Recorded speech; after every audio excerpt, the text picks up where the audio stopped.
Hello friends, आज हम AFM में second chapter cost of capital continue करते हैं। लास्ट पार्ट में हमने क्या देखा था कि कॉस्ट ऑफ कैपिटल का मतलब क्या होता है, ठीक है। मीनिंग देखा था कॉस्ट ऑफ कैपिटल का। दो डिफरेंट टाइप के कॉस्ट के क्लासिफिकेशन देखे थे, explicit cost and implicit cost. और हमने थर्ड टॉपिक जो कवर किया था लास्ट पार्ट में वो था computation of cost of capital. ये हमने लास्ट पार्ट में कवर किया था कि कॉस्ट ऑफ कैपिटल क्या होता है। जो मेन टॉपिक है, जो मेन चैप्टर है, हमें ये चैप्टर में पूरा पूरा समझना है कि कॉस्ट ऑफ कैपिटल ये एक ऐसा रेट ऑफ रिटर्न है जो कंपनी को अर्न करना पड़ता है ऑन देयर प्रोजेक्ट इन्वेस्टमेंट। कि जो कंपनी या फर्म जो है कोई प्रोजेक्ट में इन्वेस्टमेंट कर रही है, ठीक है, कोई फर्म या कंपनी जो है XYZ वो कोई प्रोजेक्ट में इन्वेस्टमेंट कर रही है, राइट। तो वो प्रोजेक्ट इन्वेस्टमेंट में से उनको एक compulsory rate of return earn करना पड़ता है to maintain their market value. वो कंपनी को अपनी अगर मार्केट वैल्यू मेंटेन करनी है इसीलिए। और सेकेंडली कि वो कंपनी के जो इन्वेस्टर्स है, वो कंपनी के इन्वेस्टर जो है उनका इंटरेस्ट वो कंपनी में बना रहे और उनके जो इन्वेस्टर्स है वो हैप्पी रहे, राइट। तो कॉस्ट ऑफ कैपिटल मतलब क्या होता है, तो cost of capital means the rate of return that a firm must earn on their project investments. कि फर्म को कंपलसरीली उनके जो प्रोजेक्ट, उन्होंने जो प्रोजेक्ट में इन्वेस्टमेंट किया है उनको वो प्रोजेक्ट इन्वेस्टमेंट पे एक ऐसा रेट ऑफ रिटर्न अर्न करना पड़ता है कि उनकी कंपनी की जो मार्केट वैल्यू जो है, उनके कंपनी की मार्केट वैल्यू जो है वो बनी रहे और उनके इन्वेस्टर्स जो है वो भी हैप्पी रहे, राइट। ये हमने देखा था कॉस्ट ऑफ कैपिटल का मतलब। फिर हमने दो क्लासिफिकेशन देखे थे कॉस्ट के, जिसमें हमने फर्स्ट देखा था एक्सप्लिसिट कॉस्ट। कि एक्सप्लिसिट कॉस्ट क्या होता है। एक्सप्लिसिट कॉस्ट का मतलब होता है ऐसा कॉस्ट जो डायरेक्टली कनेक्टेड होता है बिजनेस ऑपरेशन से। The cost which is directly connected with business operation, उसे हम क्या बोलेंगे, एक्सप्लिसिट कॉस्ट कर बोलेंगे, राइट। और एक्सप्लिसिट कॉस्ट वो होता है जिसे हम ऑब्जर्व भी कर सकते हैं और मेजर भी कर सकते हैं। The cost which is observable and measurable. कि जो कॉस्ट मेजरेबल और ऑब्जर्वेबल होता है उसे हम क्या बोलेंगे, एक्सप्लिसिट कॉस्ट। जिसमें हमने एग्जांपल्स देखे थे कि एडवर्टाइजिंग और मार्केटिंग कॉस्ट जो रहता है, राइट। एडवर्टाइजिंग और मार्केटिंग का जो एक्सपेंसेस रहता है वो कॉस्ट जो होता है। सेकेंड देखा था कि सैलरी सैलरी और वेजेस जो कंपनी इंप्लॉइज को देती है, ठीक है, कि सैलरी एंड वेजेस। तो ये कैसे कॉस्ट है, ये ऐसे कॉस्ट है जिसको हम मेजर कर सकते हैं, राइट। अगर मेजर करना है तो हम उसको मेजर कर सकते हैं एंड ऑब्जर्व भी कर सकते हैं, राइट। तो वो कौन से कॉस्ट हो जाएंगे, एक्सप्लिसिट कॉस्ट हो जाएंगे, एक्सप्लिसिट कॉस्ट। और सेकंड सेकंड क्लासिफिकेशन जो देखा था कॉस्ट का, that is implicit cost. Implicit cost का देखा था कि इम्प्लिसिट कॉस्ट मतलब क्या होता है। इम्प्लिसिट कॉस्ट मतलब ऐसा कॉस्ट जो डायरेक्टली कनेक्टेड नहीं होता है बिजनेस ऑपरेशन से। That cost which is indirectly connected with business operations, जो डायरेक्टली कनेक्टेड नहीं होता है। और ऐसा कॉस्ट जिसको हम देख भी नहीं सकते हैं, which is not measurable and also it is not observable, जिसे हम देख भी नहीं सकते और हम उसे मेजर भी नहीं कर सकते। जिसके एग्जाम्पल हमने देखे थे डेप्रिसिएशन, राइट। डेप्रिसिएशन जो असेट वेयर एंड टेयर होता है वो। एंड सेकेंड हमने एग्जाम्पल देखा था कि टाइम एंड एफर्ट, लेबर या तो एम्प्लॉयज का टाइम एंड एफर्ट। तो ये क्या हो जाता है, ये ऐसे कॉस्ट हो जाते हैं जिसको हम डायरेक्टली बिजनेस ऑपरेशन से कनेक्ट नहीं कर सकते हैं, राइट। तो ये कॉस्ट हो जाता है इम्प्लिसिट कॉस्ट। और थर्ड टॉपिक हमने जो कवर किया था लास्ट पार्ट में, that was computation of cost of capital. कि computation of cost of capital में दो पार्ट्स आते हैं। First, measurement of specific cost, कि जिसमें हमें स्पेसिफिक कॉस्ट, स्पेसिफिकली कोई कॉस्ट हो, ठीक है, जैसे कि cost of equity, cost of debt, cost of preference shares and cost of retained earnings. ये चार कॉस्ट को हम डिफरेंट कैसे काउंट कर सकते हैं, ठीक है, कैसे ये कॉस्ट कैलकुलेट होते हैं, ये हमें किस में देखना है, मेजरमेंट ऑफ स्पेसिफिक कॉस्ट में देखना है। और सेकेंड पार्ट क्या होता है, सेकेंड पार्ट क्या है, computation of cost of capital का सेकेंड पार्ट है measurement of overall cost of capital, ठीक है। वेटेड एवरेज को कैसे मेजर करते हैं वो देखेंगे। तो आज के वीडियो में हमें देखना है measurement of specific cost. Measurement of specific cost जिसके चार पार्ट आते हैं, ठीक है, उसमें भी चार टाइप्स आते हैं। उसमें अगर हम फर्स्ट देखें, आज हम फर्स्ट कवर करेंगे, that is cost of equity. Cost of equity, right. वैसे ही हमें कॉस्ट ऑफ डेट भी देखना है, कॉस्ट ऑफ प्रेफरेंस शेयर्स भी देखना है और कॉस्ट ऑफ रिटेन अर्निंग्स भी देखना है, ठीक है। तो फर्स्ट पॉइंट आज अगर हम कवर करें which is cost of equity. Cost of equity में भी अभी डिफरेंट फोर टाइप्स आते हैं। कॉस्ट ऑफ इक्विटी में भी डिफरेंट फोर अप्रोचेज आते हैं कि जिससे हम कॉस्ट ऑफ इक्विटी को कैलकुलेट कर सकते हैं, राइट। कि cost of equity is calculated by different approaches, ठीक है। कॉस्ट ऑफ इक्विटी जो है उसको हम डिफरेंट अप्रोचेस से कैलकुलेट कर सकते हैं। फर्स्ट अप्रोच जो दिया हुआ है which is dividend price approach, dividend price approach. अब ये अप्रोच की जो फॉर्मूला है, ये अप्रोच की फॉर्मूला जो है के ई is equal to D divide by N P into 100, K E is equal to D divide by N P into 100, कि जहां पर के ई क्या है, के ई होता है कॉस्ट ऑफ इक्विटी, राइट। कि याद हो अगर तो हमने थर्ड चैप्टर में कैपिटल स्ट्रक्चर में एक पॉइंट कवर किया था, कैपिटल स्ट्रक्चर में हमने एक पॉइंट कवर किया था इक्विटी कैपिटलाइजेशन रेट, मतलब कॉस्ट ऑफ इक्विटी, उसे हम क्या बोलते थे, के ई बोलते थे, राइट। तो ये के ई हमें कैसे काउंट करना है, डिविडेंड प्राइस अप्रोच के थ्रू हमें काउंट करके देखना है। तो हमें क्या फाइंड करना है, के ई जिसे हम क्या बोलते हैं, कॉस्ट ऑफ इक्विटी, राइट। और डी बाय एन पी, जहां पर डी जो होता है वो क्या होता है, डिविडेंड पर इक्विटी शेयर, कि वो कंपनी जो है वो एक इक्विटी शेयर पे, राइट, एक इक्विटी शेयर पे डिविडेंड उनके शेयर होल्डर्स को, उनके इक्विटी शेयर होल्डर्स को वो कंपनी एक इक्विटी शेयर पे कितना डिविडेंड दे रही है, वो क्या हो जाता है, डिविडेंड, ठीक है, डी, कि D is equal to dividend per equity share, कि एक इक्विटी शेयर पर वो कंपनी अपने इक्विटी शेयर होल्डर्स को कितना डिविडेंड प्रोवाइड करती है, वो क्या हो जाता है, डी। और एनपी क्या हो जाता है, net proceeds of an equity share, कि इक्विटी शेयर, एक इक्विटी शेयर का नेट प्रोसीड्स क्या है, फेस वैल्यू या मार्केट प्राइस जो होती है वो क्या होता है, एनपी होता है, राइट। अब ये जो फॉर्मूला है हमें क्या फाइंड करना है, कॉस्ट ऑफ इक्विटी, ठीक है, कॉस्ट ऑफ इक्विटी को जिसको हम के ई करके भी बोल सकते हैं, डिनोट कर सकते हैं, राइट। तो उस फर्स्ट अप्रोच के थ्रू अगर हम समझे कि कैसे उसे काउंट करते हैं, जैसे उसकी फॉर्मूला दी हुई है के ई is equal to D by N P into 100, right. तो फर्स्ट एग्जाम्पल ही सॉल्व करके देखे कैसे काउंट होता है। जैसे यहाँ दिया हुआ है question first, a company issues 10,000 equity shares, ठीक है, एट अ प्रीमियम ऑफ 10%, कि कंपनी जो है वो 10,000 इक्विटी शेयर्स इशू कर रही है, टोटल शेयर्स वो कितने इशू कर रही है, 10,000 इशू कर रही है, ठीक है, और प्रीमियम कितना दे रही है, 10% प्रीमियम दे रही है, 10% प्रीमियम दे रही है। फिर नेक्स्ट पॉइंट दिया हुआ है, the company has been paying 25% dividend to equity share holders, कि यहाँ पर देखो हमें डी पे क्या चाहिए था, डिविडेंड ही चाहिए था, यहाँ कितना दिया हुआ है, डिविडेंड दिया हुआ है 25%, कि कंपनी जो है वो 10,000 इक्विटी शेयर्स इशू करती है, और कैसे, प्रीमियम पे, कितना प्रीमियम दे रही है, 10% प्रीमियम दे रही है। अब प्रीमियम की बात आती है तो प्रीमियम होता है प्लस करके, प्रीमियम प्लस पे काउंट हो जाता है, राइट। पहले अगर हम डिविडेंड की बात करें तो ऐसा लिखा हुआ है, the company has been paying 25% dividend to equity share holders, वो कंपनी के जो इक्विटी शेयर होल्डर्स है, वो कंपनी के जो इक्विटी शेयर होल्डर्स है उनको वो 25% डिविडेंड दे रही है, 25% डिविडेंड दे रही है। तो क्या हमें फॉर्मूला में डी पे 25 लिखेंगे, नहीं, यहाँ बात की गई है परसेंटेज में, यहाँ बात की गई है परसेंटेज में।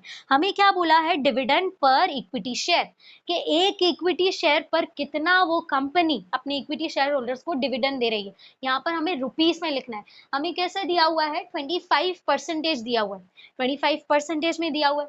फिर आगे अगर क्वेश्चन में पढ़े कि has been paying 25% dividend to equity share holders for past 5 years, ठीक है, and expect to maintain same in future, कि लास्ट 5 साल से ही वो 25% डिविडेंड जो है कंपनी अपने इक्विटी शेयर होल्डर्स को दे रही है, और आगे फ्यूचर में भी वो यही मेंटेन करना चाहती है। आगे क्वेश्चन में दिया हुआ है, compute the cost of equity capital, हमें क्या फाइंड करना है, के ई, ठीक है, के ई हमें फाइंड करना है। क्या दिया हुआ है कि डिविडेंड प्राइस अप्रोच से, ठीक है, क्या फाइंड करेंगे, के ई फाइंड करेंगे। और आगे क्वेश्चन में और भी दिया हुआ है, will it make any difference if market price will be ₹175, फिर ऐसा बोला है कि कोई डिफरेंस आएगा, ठीक है। पहले तो हमें कॉस्ट ऑफ इक्विटी जो है, कॉस्ट ऑफ इक्विटी कैपिटल जो है वो हमें नॉर्मल, ठीक है, क्वेश्चन एक्चुअल क्वेश्चन में जो दिया हुआ है उसके अकॉर्डिंग सोल्व करना है। उसके बाद हम ये कंडीशन पे जाएंगे, ठीक है। इसमें क्या लिखा है कि क्या कोई डिफरेंस होगा, कॉस्ट ऑफ इक्विटी में क्या कोई डिफरेंस होगा अगर उस कंपनी की मार्केट प्राइस जो है, उसके इक्विटी शेयर्स के मार्केट प्राइस जो है वो कितनी हो जाएगी, 175 फॉर इक्विटी शेयर्स, और लास्ट में दिया हुआ है कि वो फेस वैल्यू कितनी है, वो इक्विटी शेयर की फेस वैल्यू है 100 रुपीज, फेस वैल्यू 100 रुपीज है, राइट। तो अगर हम क्वेश्चन को सॉल्व करें, हमें कैसे सॉल्व करना है, डिविडेंड प्राइस अप्रोच से हम सॉल्व करेंगे, डिविडेंड प्राइस अप्रोच से सॉल्व करेंगे, राइट। कि डिविडेंड प्राइस अप्रोच से अगर सॉल्व करें, उसकी फॉर्मूला क्या दी हुई है, के ई is equal to D by N P into 100, D by N P into 100, कि जहां पर के ई तो हमें फाइंड करना है, तो हम डी पे क्या लिखेंगे, डी पे क्या डायरेक्ट हम 25% लिखेंगे। ठीक है, ये जो बात की गई है ये 25% की बात की गई है। हमें डिविडेंड जो है वो हमें रुपीस में चाहिए। ठीक है, यहाँ पे लिखा हुआ है डिविडेंड पर इक्विटी शेयर, कि एक इक्विटी शेयर पे वो कंपनी कितना डिविडेंड दे रही है वो हमें डी पे लिखना है। राइट, तो पहले सबसे पहले हमें डी फाइंड करना है। क्या फाइंड करना है, डी। तो डी कैसे फाइंड होगा कि D is equal to 100 into 25%, 100 into 25%। तो क्या आंसर आ जाएगा, 25 रुपीज। ठीक है, क्या आंसर आ जाएगा, 25 रुपीज।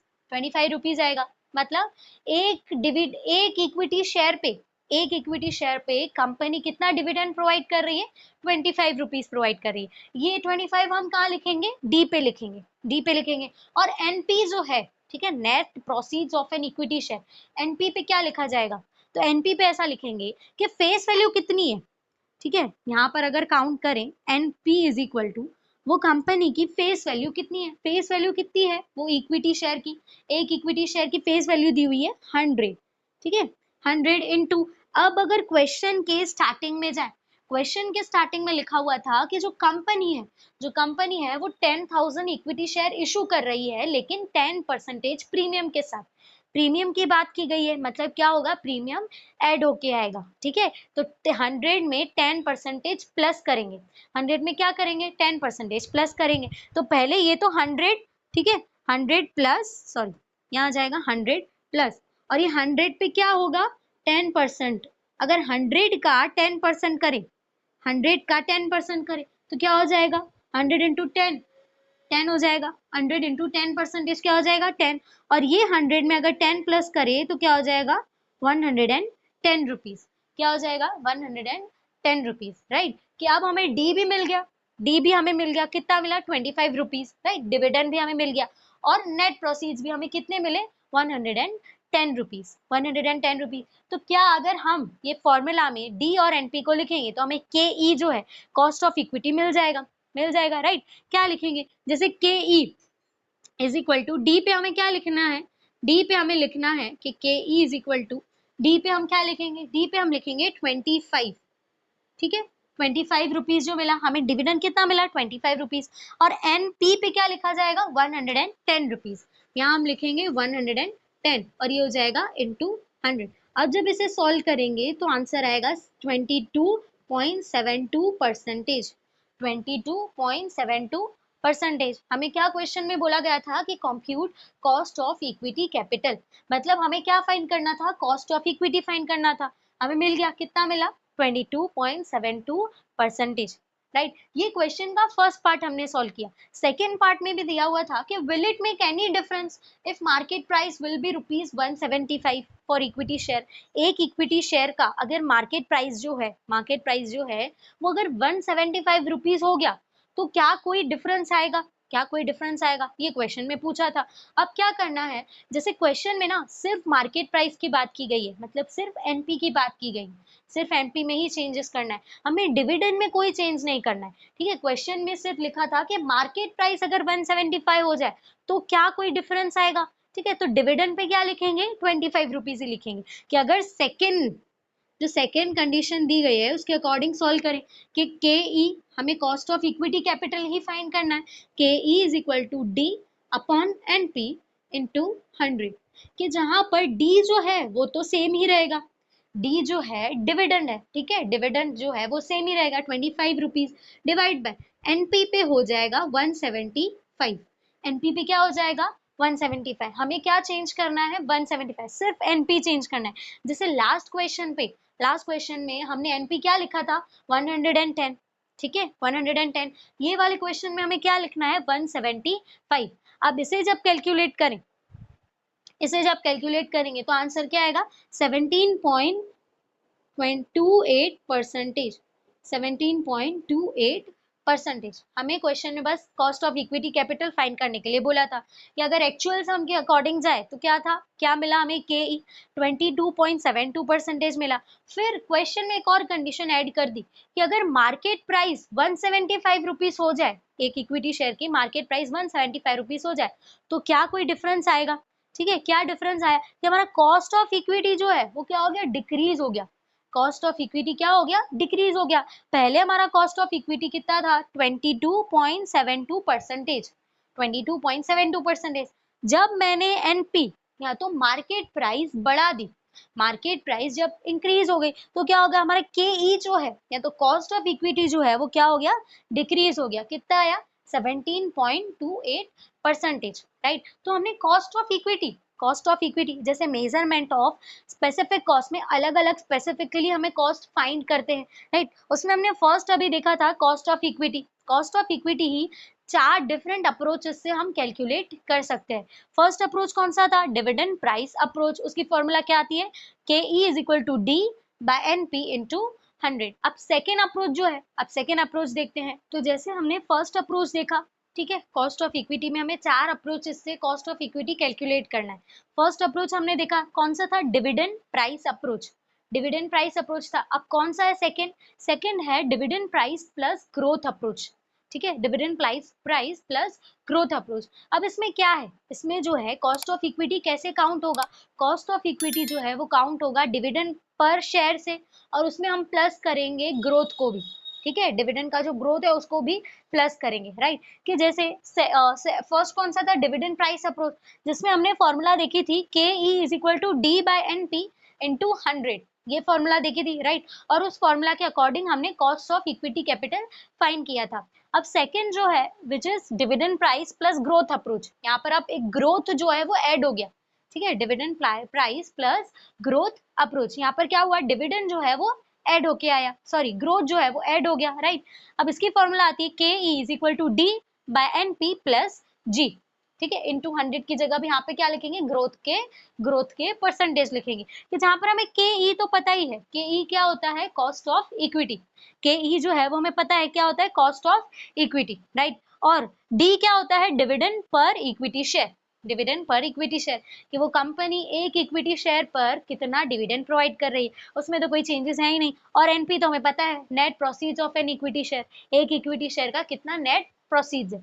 और जो है जी, अब यहाँ पर एक जी जो है वो एड ऑन होके आया, एड ऑन होके आया, जी क्या है, ग्रोथ रेट, ग्रोथ रेट है। अब इसके according dividend price plus growth approach के अकॉर्डिंग हमें कॉस्ट ऑफ इक्विटी फाइंड करना है, राइट। अब उसका ही फर्स्ट एग्जांपल देख लेते हैं कि अगर ऐसा क्वेश्चन आ जाता है, ठीक है, ग्रोथ का भी, ठीक है, यहाँ पे क्या होगा, ग्रोथ रेट या ग्रोथ का परसेंटेज क्वेश्चन में प्रोवाइडेड होगा। देखो फॉर्मूला दोनों की सेम है, लास्ट में क्या फर्क था, डिविडेंड प्राइस अप्रोच में इतना ही था कि D by N T into 100। अब इसमें क्या है, इसमें जी दिया हुआ है, मतलब ग्रोथ रेट दिया हुआ है, राइट। तो इसमें भी तुम्हें क्या बोलेंगे कि compute cost of equity capital, क्या फाइंड करना है, कॉस्ट ऑफ इक्विटी कैपिटल ही फाइंड करना है। लेकिन हमें डिफरेंस कैसे पता चलेगा कि हमें डिविडेंड प्राइस अप्रोच के अकॉर्डिंग जाना है कि dividend price plus growth approach के अकॉर्डिंग। तो ये होगा कि जी, ठीक है, जी जो है ग्रोथ रेट जो है वो तुम्हें क्वेश्चन में ऑलरेडी प्रोवाइडेड किया गया होगा, राइट। कि जैसे यहाँ पर क्वेश्चन के अकॉर्डिंग जाए कि company plans to issue 10,000 new equity shares,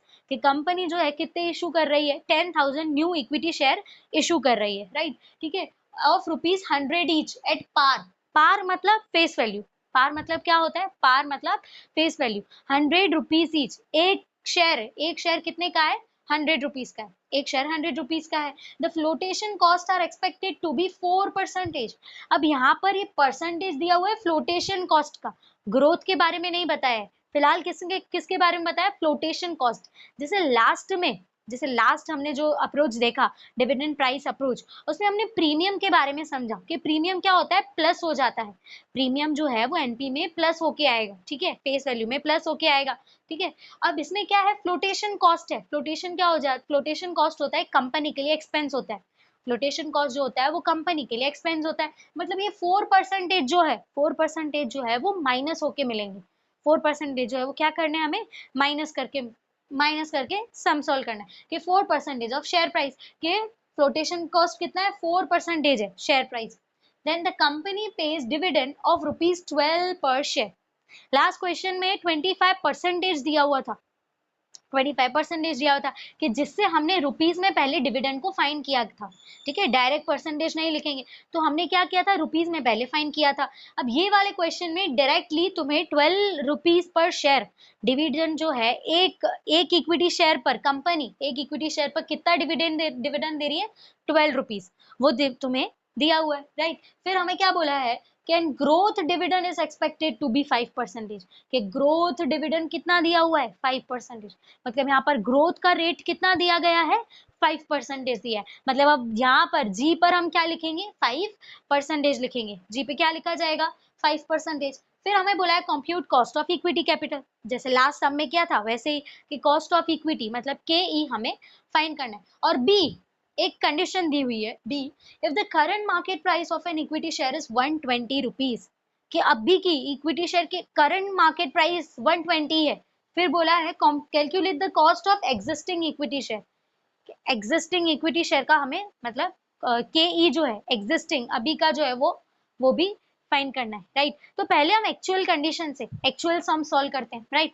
कि जैसे इसमें हमें कौन सी फॉर्मूला रखनी है, ये dividend price plus growth approach की। क्यों ग्रोथ अप्रोच की, क्योंकि यहाँ पे हमें ग्रोथ के बारे में बताया गया है, ग्रोथ के बारे में, ग्रोथ डिविडेंड जो है उसके बारे में बताया गया है। तो यहाँ पर लिखेंगे k E is equal to D by N p plus g, plus g करेंगे, ग्रोथ का अप्रोच है, राइट। अब डी पे क्या लिखेंगे 12, डी पे क्या लिखा जाएगा 12, ऑलरेडी दिया हुआ है, ठीक है। 12 पर शेयर डिविडेंड वो कंपनी जो है ऑलरेडी बताया गया है 12 पर शेयर डिविडेंड प्रोवाइड कर रही है, इसमें हमें डी में तो कुछ फाइंड करना नहीं है। अब एनपी पे क्या लिखना है वो ढूंढे, कि एनपी पे क्या लिखेंगे, एनपी यहाँ पर अगर देखें कि NP is equal to 100 minus 4%, 100 minus 4 करेंगे। मैंने बोला कि फ्लोटेशन कॉस्ट जो दिया हुआ है, फ्लोटेशन कॉस्ट कोई कंपनी के लिए क्या होता है, एक एक्सपेंस होता है, तो एक्सपेंस को क्या करेंगे माइनस करेंगे। जैसे प्रीमियम हमने प्लस किया था वैसे एक्सपेंस है, यहाँ पर फ्लोटेशन कॉस्ट दिया हुआ है वो क्या हो जाएगा माइनस करेंगे, ठीक है। तो 100 माइनस 4% करेंगे तो आंसर आएगा 96 रुपीज, क्या आएगा 96 रुपीज। अब एनपी पे क्या लिखेंगे 96, ठीक है। एनपी पे क्या लिखा जाएगा 96 और प्लस जी पे 5%, जी पे क्या आ जाएगा 5% आ जाएगा, राइट। अब जब इसे सॉल्व करेंगे, इसे सॉल्व करेंगे तो हमारा आंसर आएगा 17.5%, 17.5%। इजी है, राइट। क्या किया, फॉर्मूला पता थी, फॉर्मूला पता थी, राइट। और कहाँ पर क्या एड ऑन करना है, कहाँ पर कौन सी चीज रखनी है वो पता चल गया, तो हमें हमारा के ई जो है कॉस्ट ऑफ इक्विटी कैपिटल वो हमें मिल गया, राइट। अब पता चला ना कि ग्रोथ से भी, ठीक है, अगर ग्रोथ के कोई सम आ जाते एग्जाम में तो कैसे सॉल्व होगा। अब बी के अकॉर्डिंग जो कंडीशन क्वेश्चन में प्रोवाइड की गई है कि अगर करंट मार्केट प्राइस है वो इक्विटी शेयर की 170 क्या है 120 रुपीज है, करंट मार्केट प्राइस जो है वो इक्विटी शेयर की 120 रुपीज है, तो हमारा कॉस्ट ऑफ इक्विटी क्या आएगा, ठीक है, वो ढूंढे। ये आया, ठीक है, पहले कितना आया हमारा 17.5%। अब क्या करना है, सेकेंड जो कंडीशन दी हुई है बी जो दिया हुआ है उससे फाइंड करें, उसमें भी सेम ही फॉर्मूला लगेगी, K E is equal to D upon N P into 100, right. अब जैसे डी है, डी थोड़ी चेंज होगा, डी जो है 12 पर शेयर, डिविडेंड थोड़ी ना चेंज कर रहे, डिविडेंड उतना ही है, क्या हो रहा है सिर्फ चेंज, इक्विटी शेयर की प्राइस चेंज हो रही है, इक्विटी शेयर की प्राइस चेंज हो रही है। पहले थी 96 रुपीज, ठीक है, पहले 96 रुपीज थी, अब क्या हो गई एनपी हमारा हो गया 120, तो हम एनपी पे क्या लिखेंगे 120 इंटू 100, तो अब आंसर आएगा 15%, से सॉल्व करेंगे तो आंसर आएगा 15%। क्लियर हुआ, क्वेश्चन में हमें जो बोला था फाइंड करने के लिए क्या बोला था, पहले बोला था compute cost of equity capital, ठीक है, ये वाले एक्चुअल कंडीशन से, ये कंडीशन से हमें कॉस्ट ऑफ इक्विटी फाइंड करना था, हमने फाइंड किया, हमारा आंसर क्या आया 17.5%। अब क्या किया, फिर जो कंडीशन के हिसाब से हमने सॉल्व किया, ठीक है, कंडीशन के अकॉर्डिंग हमने सॉल्व किया तो हमारा आंसर क्या आया 15%। अब ये कौन सा अप्रोच था कॉस्ट ऑफ इक्विटी फाइंड करने का, ये कौन सा अप्रोच था, सेकेंड अप्रोच था, कौन सा, dividend price plus growth approach. First क्या था डिविडेंड प्राइस अप्रोच, दोनों में क्या डिफरेंस है, ग्रोथ का डिफरेंस है, राइट, कि पहले में ग्रोथ परसेंटेज नहीं दिए हुए थे, सेकेंड में ये ग्रोथ डिविडेंड जो है वो परसेंटेज के साथ दिया हुआ है।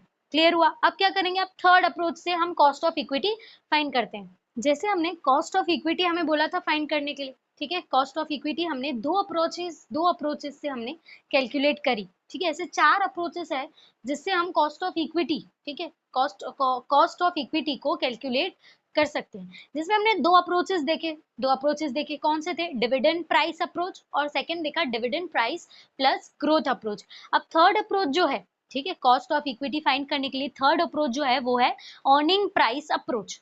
कौन सा है? अर्निंग प्राइस अप्रोच, जिसकी फॉर्मूला है, जैसे हमें पता है के ई, तो क्या है के ई हमें पता है, ठीक है, कॉस्ट ऑफ इक्विटी। ई होता है अर्निंग पर शेयर, ई क्या होता है? अर्निंग पर शेयर, ईपीएस, जिसे हम क्या बोल सकते हैं? ईपीएस। डिवाइड करेंगे हम उसको एनपी से, ठीक है, डिवाइड बाय एनपी इनटू 100, जिसे हमें पता है net proceeds of an equity share, NP को क्या बोलेंगे? Net proceeds of an equity share. और ई क्या दिया हुआ है? अर्निंग पर शेयर, ठीक है, अर्निंग पर शेयर दिया हुआ है, राइट। अब अगर अर्निंग पर शेयर अगर हमें फाइंड करना है, ठीक है, ई अगर हमें फाइंड करना है, तो उसकी फॉर्मूला आती है earning per share is equal to total earnings, is equal to total earnings divide by number of share.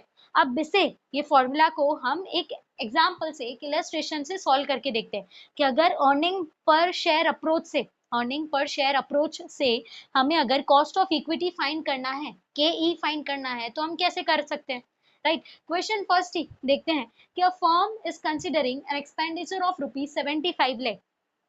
कोई एक फर्म है, वो एक्सपेक्ट कर रही है कि उसके 75 लाख रुपीज एक्सपेंडिचर होगा अगर वो फॉर एक्सपैंडिंग इट्स ऑपरेशन, ठीक है, अगर उनको अपना ऑपरेशन मतलब अगर उनको अपना बिजनेस बढ़ाना है, ठीक है, तो उनका एक्सपेंस कितना हो रहा है? 75 लाख रुपीज।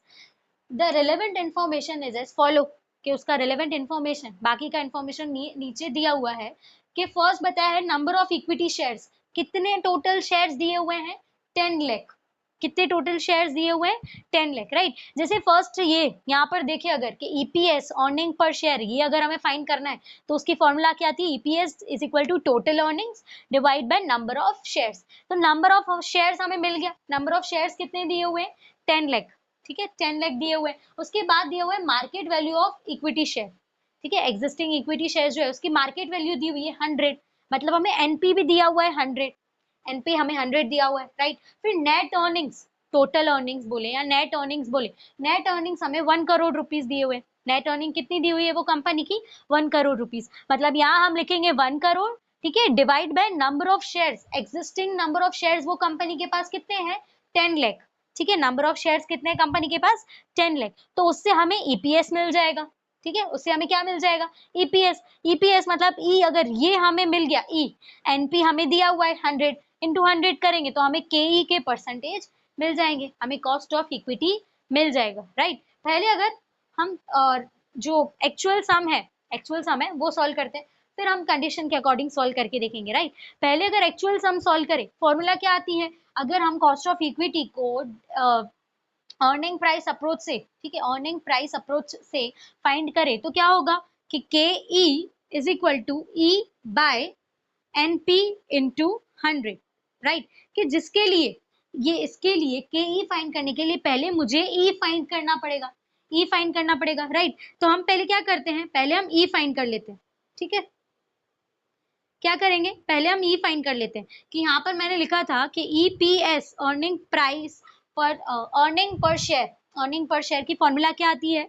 ई मतलब टोटल अर्निंग्स और divide by number of shares, ठीक है, कि जहां पर हमें टोटल अर्निंग्स कितनी दी हुई है, ये हमें नेट अर्निंग्स ऑलरेडी प्रोवाइडेड है क्वेश्चन में, ठीक है, कि टोटल अर्निंग्स हमें दी हुई है 1 करोड़ रुपीज, 1 करोड़ रुपीज दिए हुए, राइट। अब इसके नीचे number of shares, number of shares, company के पास number of existing equity shares कितने हैं? 10 लाख रुपीज, ठीक है, 10 लाख रुपीज है, यहाँ पे हमने लिखा 10 लाख रुपीज, ठीक है। अब जब इसे कट कर देंगे तो आंसर आएगा 10, ठीक है, हमारा ईपीएस कितना आएगा? अर्निंग पर शेयर 10 आएगा, राइट। अब क्या फाइंड करना है? के ई, के ई की फॉर्मूला क्या आती है? Cost of equity is equal to E by NP into 100, के जहां पर हम ई पे अब क्या लिखेंगे? 10 लिखेंगे, ई पे क्या लिखेंगे?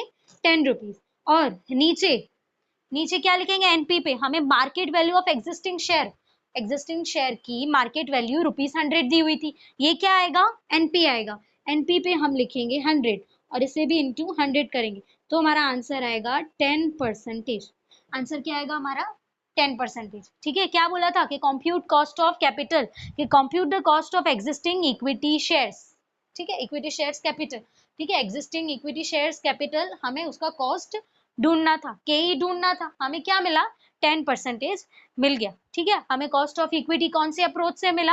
अर्निंग प्राइस अप्रोच से हमें कॉस्ट ऑफ इक्विटी मिल गया। अब क्वेश्चन में ही और कंडीशन एक दी हुई है, वो कौन सी है कि हमें क्या फाइंड करना है, एग्जिस्टिंग इक्विटी शेयर्स कैपिटल का कॉस्ट तो फाइंड करना ही है, end of new capital, new equity capital का भी कॉस्ट हमें फाइंड करना है। अब न्यू कैपिटल कॉस्ट कैसे फाइंड करेंगे, देखो यहाँ पर डिविडेंड तो है नहीं, ठीक है, क्या चेंज आएगा, ज्यादा से ज्यादा एनपी में चेंज आएगा, ठीक है, एनपी में चेंज आएगा। तो क्वेश्चन में दिया हुआ है एज्यूम किया है, assuming that new shares will be issue at ₹92 पर शेयर, ठीक है, कि न्यू शेयर जो है, न्यू शेयर वो कितने कितने रुपीस पे इशू होंगे, 92 रुपीस पर शेयर, 92 रुपीस पर share, and the cost of new issue is 2 rupees पर शेयर, कि हमने जब इशू करवाए, वो शेयर्स को इशू करवाए, तो 2 रुपीस हमें कॉस्ट पे करना पड़ा, ठीक है, 2 रुपीस कॉस्ट हुआ उसका, मतलब अब ये क्या होगा, एक्सपेंस हो गया कंपनी के लिए, ये क्या हो गया, कंपनी के लिए एक्सपेंस हो गया। तो जैसे लास्ट वाले सम में dividend price plus growth approach, dividend price plus growth approach में हमने देखा था कि फ्लोटेशन कॉस्ट जो था उसको माइनस किया था एनपी में से, एनपी में से माइनस किया था, तो इसमें भी ऐसा ही होगा। तो अब ये जो है ये 100 में से माइनस नहीं करेंगे, ठीक है, किस में से माइनस होगा, 92 में से माइनस होगा, राइट, क्योंकि यहाँ पर लिखा हुआ था assuming that new shares will be issued at 92 rupees पर शेयर, ठीक है, कि न्यू शेयर जो है वो 92 रुपीस पर शेयर पे इशू होंगे, और उसका कॉस्ट क्या है 2 रुपीस पर शेयर। तो अब ये 92 में से 2 माइनस होगा, ठीक है, एनपी पे क्या होगा 92 माइनस 2, तो अभी हमारा न्यू एनपी कितना आएगा, न्यू एनपी हमारा आ जाएगा 90 रुपीस, ठीक है, न्यू एनपी हमारा कितना आ जाएगा 90। तो अगर सेकेंड कंडीशन से सॉल्व करें कि K E is equal to E by N P into 100, right, कि जहां पर ई जो है वो तो 10 ही रहेगा, राइट, ई में तो कोई चेंजेस नहीं आएंगे, ई जो हमने फाइंड किया था वही रहेगा 10, और एनपी पे आप क्या लिखेंगे 92 माइनस 2, कितना हो जाएगा 90, अब ये इंटू 100। अब जब इसे सॉल्व करेंगे तो हमारा आंसर आएगा 11.11%। क्या आंसर आएगा 11.11%। तो ये हमने कॉस्ट ऑफ इक्विटी हमने कौन से अप्रोच से फाइंड किया, अर्निंग प्राइस अप्रोच। तीन अप्रोचेस हमने देखे, पहला हमने देखा डिविडेंड प्राइस अप्रोच, सेकंड हमने देखा dividend price plus growth approach, ठीक है, जिसमें हमने ग्रोथ रेट को ऐड किया था, और थर्ड हमने देखा अर्निंग प्राइस अप्रोच, ठीक है। अब ऐसा ही फोर्थ अप्रोच आता है, अब फोर्थ अप्रोच देखते हैं। तो जैसे हमने तीन अप्रोचेस देखे हमने कि कैसे हम कॉस्ट ऑफ इक्विटी को तीन अप्रोच से, तीन डिफरेंट अप्रोचेस से हम कॉस्ट ऑफ इक्विटी कैलकुलेट कर सकते हैं, राइट। अब लास्ट अप्रोच जो है, ठीक है, जिससे हम कॉस्ट ऑफ इक्विटी कैलकुलेट कर सकते हैं, वो कौन सा है, realized yield approach, realized yield approach. अब इससे अगर हमें कॉस्ट ऑफ इक्विटी मतलब के ई अगर फाइंड करना हो तो कैसे फाइंड होगा, ये जो रियलाइज यील्ड अप्रोच है, रियलाइज यील्ड अप्रोच है, ये तो इजीएस्ट अप्रोच है कॉस्ट ऑफ इक्विटी को फाइंड करने के लिए, ठीक है, सबसे इजी अप्रोच कोई होगा तीन अप्रोचेस में, तो ये कौन सा है, रियलाइज्ड यील्ड अप्रोच, के जहां अगर हम देखें क्या होगा, के ई हमें पता है cost of equity is equal to PVF into D, ठीक है, पीवीएफ क्या होता है, present value factor, present value factor को हम मल्टीप्लाई किससे करेंगे, डी से, डिविडेंड पर शेयर, हमने डी देखा था, राइट, कि डिविडेंड पर शेयर। अब ये अप्रोच से हम कॉस्ट ऑफ इक्विटी कैसे फाइंड करेंगे, हम एक एग्जांपल से देखते हैं कि जहां लिखा हुआ है अ कंपनी पेज ₹25 पर शेयर एज डिविडेंड, ठीक है, कि यहाँ पर बताया ही गया है कि डिविडेंड जो है वो कितना है 25 रुपीज पर शेयर, ठीक है, एक शेयर पर वो कंपनी कितना डिविडेंड दे रही है 25 रुपीज, ठीक है, और क्या बोला है, and consider the present value factor PVF, PVF कितना दिया हुआ है एट 0.925, क्या दिया हुआ है 0.925, और क्या बोला है हमें फाइंड करने के लिए, फाइंड कॉस्ट ऑफ इक्विटी, हमें के ई जो है वो फाइंड करना है। क्या करेंगे, जो फॉर्मूला है उसमें बस रख के हमें सम सॉल्व करना है, कि अगर देखें कि के ई कैसे फाइंड होगा, K E is equal to PVF into D, कि जहां पर क्वेश्चन में हमें पीवीएफ दिया हुआ है, प्रेजेंट वैल्यू फैक्टर कितना दिया हुआ है 0.925, ठीक है, और डिविडेंड डी कितना दिया हुआ है 25 पर शेयर, 25 पर शेयर। अब इन दोनों को जब मल्टीप्लाई करेंगे तो आंसर आएगा 23.125%, 23.125%, ठीक है। क्या बोला था, के ई फाइंड करना है, मिल गया। मैंने बोला कि रियलाइज यील्ड अप्रोच जो है वो सबसे इजी अप्रोच है कॉस्ट ऑफ इक्विटी फाइंड करने के लिए, ठीक है। तो यहाँ पर एक टॉपिक हमारा खत्म होता है कि मेजरमेंट ऑफ स्पेसिफिक कॉस्ट में स्पेसिफिकली हमें अलग अलग कॉस्ट फाइंड करने हैं, उसमें स्पेसिफिक कॉस्ट में हमें कॉस्ट ऑफ इक्विटी का जो टॉपिक है वो खत्म होता है। ठीक है, इसमें चार हमने देखे, चार डिफरेंट अप्रोचेस देखे कि जिससे हम कॉस्ट ऑफ इक्विटी को कैलकुलेट कर सकते हैं। ठीक है, चार कौन से देखे? पहला हमने देखा डिविडेंड प्राइस अप्रोच, हमने देखा second dividend price plus growth approach कि जिसमें हमें ग्रोथ दी गई थी, राइट। फिर हमने देखा earning per share approach, earning per ठीक है, अर्निंग शेयर अप्रोच हमने देखा कि जहाँ पे अर्निंग्स हमें दी हुई थी, नेट अर्निंग्स दी हुई थी, राइट।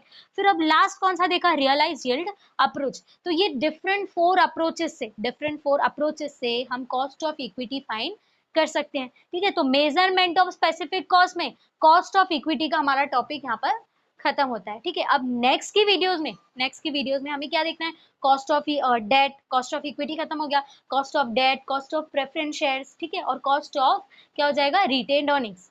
ये तीन कॉस्ट हमें स्पेसिफिक कॉस्ट में, ये तीन कॉस्ट हम आगे के वीडियोस में देखेंगे। Thank you.